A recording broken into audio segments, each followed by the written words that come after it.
this is a video to explain how to dynamically show or hide fields within Webform. So we're going to be using a couple of fields here. We're going to be using the amount field, which we've called total car sale value. And then these three fields have got some conditions set up on. So I'm just going to minimize this general tab so we can focus on the condition where we're going to put this logic. Now you'll see as well, you don't have to be exact with this field language. There is some good advice. If you pop out the editor, you can learn about field expressions and exactly how they work. But this middle one, essentially, if the amount is less than 200, we're going to hide. So hide if amount is less than 200. So it might be different to how you're used to using it. Usually conditions are for showing things. This is for hiding. So you just got to think in the opposite way around. So let's recreate this one, this middle one. So if I just delete this out, you just have to start typing amount, and that's going to bring up the field. And then I like to leave a little space and then put the, I don't know what that's called, and then 200. And that's it. And you'll see you'll get errors if it's not going to work. And you don't have to add that if you want, things to apply to 3 fields at once or more. You can do that as part of a group.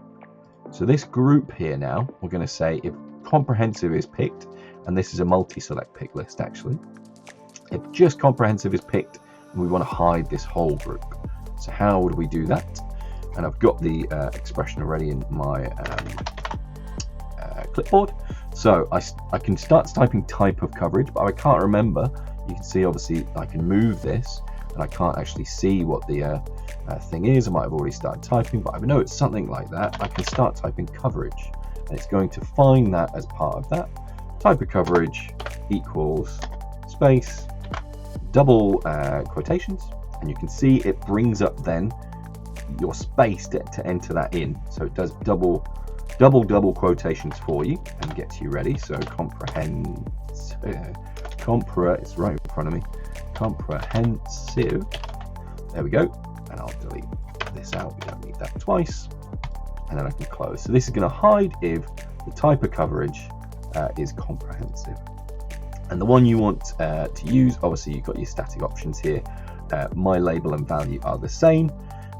So yeah, that's now going to hide this group if you select that. So we'll save that new logic.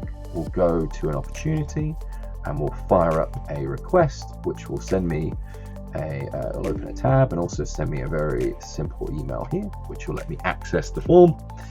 So these top ones, this is pulling through the car sale value. If I change this to 100 or 200 or 300, and you can see that you get that action there.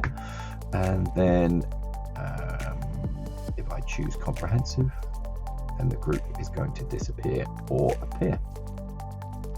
Thanks very much.